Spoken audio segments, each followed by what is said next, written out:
Venom tampered with the stability of space-time. The multiverse is a concept about which we know frighteningly little. The problem is you trying to live two different lives.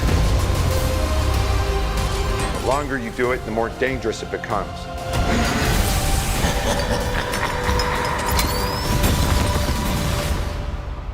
Be careful what you wish for, Parker.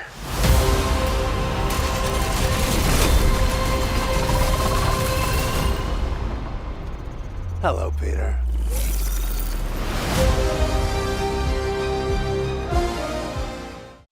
Welcome back, everyone. It's Charlie. Marvel released a new Spider-Man No Way Home IMAX trailer with some extra details in the footage we didn't see in the previous trailer. There's been all kinds of new Tobey Maguire and Andrew Garfield Spider-Man details that have come out, so I figured it's a great time to do a new Easter eggs video. And if you're new to the channel, be sure to subscribe to get all the videos. There's going to be a lot of Spider-Man related stuff happening in the next 6 months or so between all the different Spider-Man movies that are coming out. But you've all probably watched the Spider-Man No Way Home trailer a billion times. There's some really obvious Tobey Maguire Spider-Man and Andrew Garfield references in the trailer, and some hidden details and references too. Some of the scenes Marvel and Sony chopped up in the trailer to hide what's actually going on, and some of the scenes are just so darkly lit that you need to crank up the brightness all the way up to 100 just to see the background details, like inside the basement of the Sanctum, where it kind of seems like Doctor Strange is keeping Sinister 6 characters from the multiverse prisoner, like some kind of crazy magical Guantanamo Bay. Also, thanks to this new IMAX version of the trailer with the expanded footage and details that we get, you can actually see that this person here is not Matt Murdock's Daredevil character. Charlie Cox is like, see, you can clearly see these are not my forearms. In the previous trailer, a lot of people had just theorized that maybe Matt Murdock helps him out at some point during one of these scenes. It's possible that he's still in the movie somewhere, just not in this particular scene.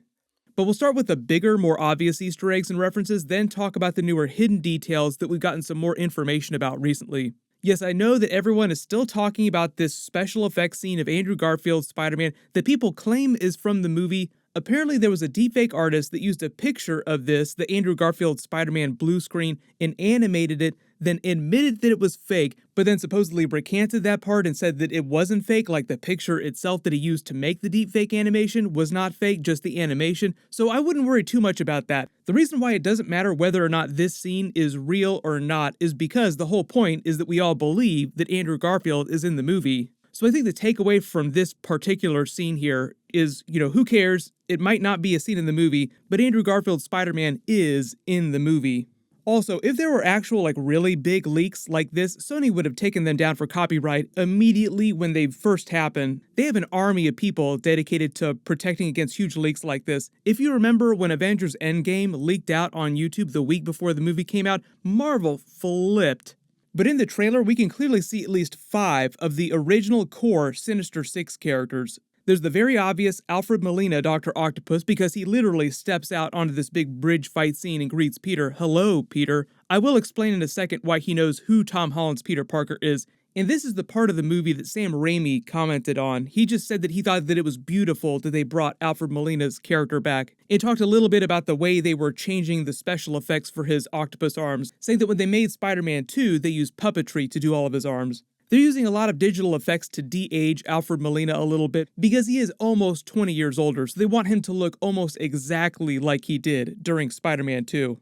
One of the more subtle Easter eggs, or not subtle Easter eggs for Tobey Maguire that you probably also noticed during this big bridge fight scene is that when he's standing on the car and he gets ready to put on the Iron Spider suit after that scene where Dr. Octopus says, "Hello, Peter," Tom Holland's Spider-Man is wearing almost the exact same suit that Tobey Maguire's Spider-Man wore during his movies. That's why a lot of people think that there's some trickery going on in this scene, like maybe this really isn't Tom Holland, maybe this is a fake scene and it's actually Tobey Maguire standing here. I don't totally think that's the case, but I do believe that some of these scenes have been faked just a little bit.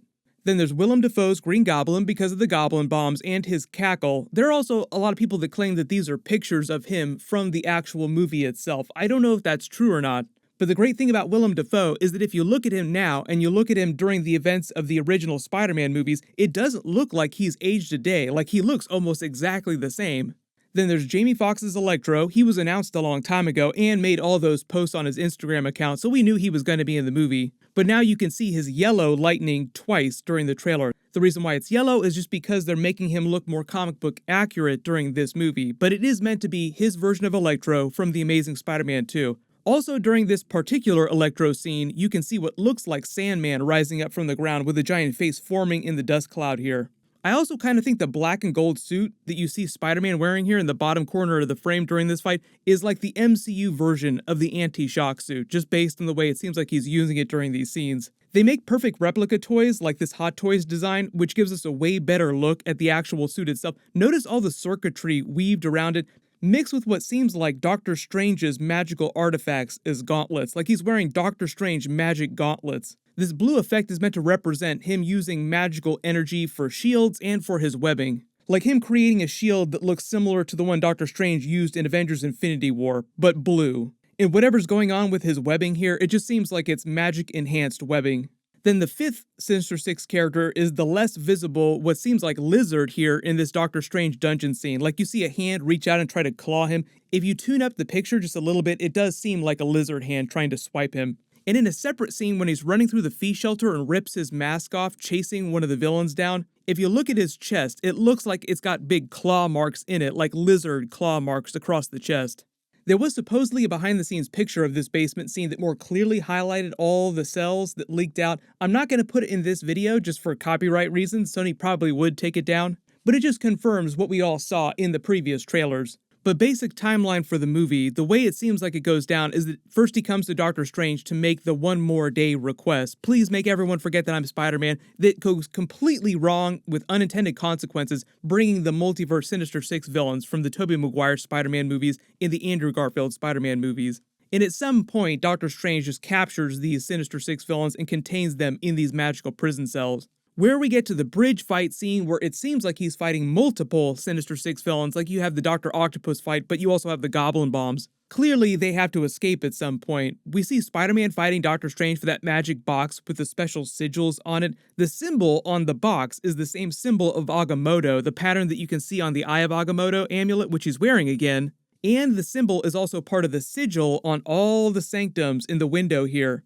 They explained in the first Doctor Strange movie that the sigil is part of the enchantment that protects this main MCU reality in combination with the other sanctums. It acts as a barrier, a shield against beings like Dormammu or Shumagorath from other dimensions. The fact that it's on the box, and Spider-Man seems like he wants to open the box, makes it sound like the box contains the key to these other universes. And Spider-Man thinks that for whatever reason, opening it will make everything go back to the way it used to be. Of course, that probably only makes things worse. And it seems like the Sinister Six villains just take advantage of that, using that as an opportunity to escape. But even though we don't see him in the trailer here, Michael Keaton's Vulture would be the sixth OG member of the classic Sinister Six. But one of the reasons why they're using so many of them in this trailer, even if they're not all big characters in the movie, maybe some of them are just smaller cameos, is it was revealed that Sony is wanting to do a new Sinister Six solo movie franchise off by itself, like do Spider-Man sequels like Spider-Man 4, but also separately do Sinister Six movies. You may remember they tried to do the exact same thing during the Andrew Garfield Amazing Spider-Man era. Andrew Garfield himself said that would have been really cool. They did have some cool plans. That was what the whole Amazing Spider-Man 2 post-credit scene was meant to set up, that they were going to do the Sinister Six team in a spin-off movie.